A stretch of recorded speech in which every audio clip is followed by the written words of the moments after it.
উত্তর দিনাজপুর জেলার রায়গঞ্জের দক্ষিণ কসবার বাসিন্দা দ্বাদশ শ্রেণীর ছাত্রী মৌমিতা পাণ্ডে।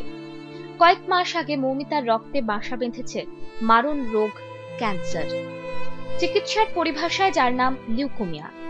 মারণ রোগের এই অতর্কিত আক্রমণে মৌমিতার জীবন থেকে হারিয়ে যেতে বসেছে সমস্ত রং।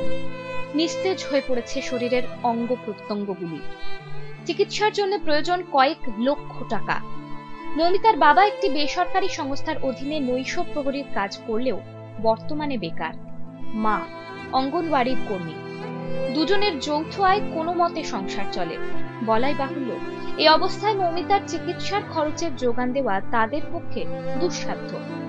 তবুও জানলার শিক আঁকড়ে ধরে নিজের অভিশপ্ত জীবন থেকে আস্তে আস্তে দূরে সরে যাওয়া জীবন্ত পৃথিবীটাকে আপন মনে আঁকড়ে ধরতে চায় সে।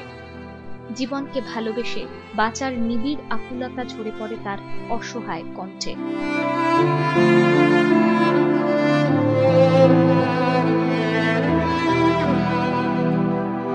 স্কুলে পড়ি, উচ্চ মাধ্যমিকে।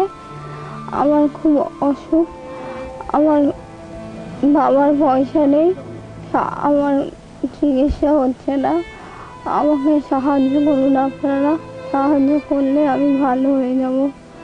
আপনারা একটু টাকা দিয়ে সাহায্য করুন, আমি বাঁচতে চাই।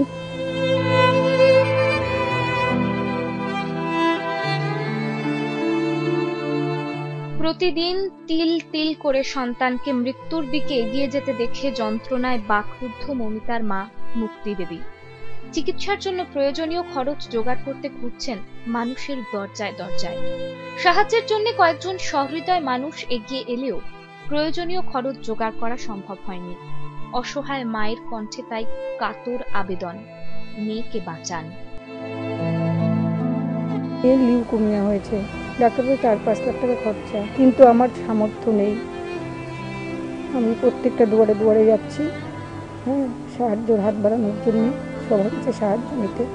সাহায্য আমাকে এগিয়ে এসছে লিচুতলার সীমাদি আছে, সীমাদির ইসে আমাকে উনির মাধ্যমে আমি অনেকটা উপকৃত হয়েছি এবং উনি আমাকে বিভিন্ন জায়গায় ইয়ে করেছে। না, পড়াশোনা করতে পারছে না, লিউকোমিয়া হয়েছে। আমার আর্থিক অবস্থা নেই মেয়েকে চিকিৎসা করার জন্যে, আমি প্রত্যেকটা দুয়ারে দুয়ারে ঘুরছি। এদিকে মৌমিতার অবস্থার কথা জেনে মৌমিতা ও তার পরিবারের সঙ্গে দেখা করেন জেলার আইএনটিটিইউসি সভাপতি অরিন্দম সরকার সহ অন্যান্য সদস্যরা। সংগঠনের তরফে এদিন মৌমিতার পরিবারের হাতে তুলে দেওয়া হয় 10,000 টাকা। অর্থ সাহায্যের পাশাপাশি যাতে কলকাতায় মৌমিতার চিকিৎসা করানো যায় সে বিষয়েও প্রয়োজনীয় ব্যবস্থা গ্রহণের আশ্বাস দিয়েছেন অরিন্দম বাবু। তো আমরা ওনার সাথে দেখা করেছি এবং আইএনটিটিউসির তরফ থেকে সামান্য কিছু আর্থিক সাহায্যও করেছি এবং তার সাথে সাথে আমরা আমাদের যে রাজ্য নেতৃত্ব আছে, রাজ্য নেতৃত্বের সাথে কথা বলেছি তাকে যাতে চিত্তরঞ্জনের যে আমাদের ক্যান্সার হসপিটাল আছে সেই ক্যান্সার হসপিটালে ভর্তি করা সম্ভব হয়। একদিকে বিভীষিকাময় অকাল মৃত্যুর থাবা, আর অন্যদিকে বেঁচে থাকার অসহায় আরতি।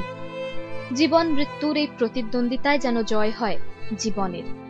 মৃত্যুর অন্ধকার থেকে মুক্তি পেয়ে জীবনের আলোয় উদ্ভাসিত হোক মৌমিতা।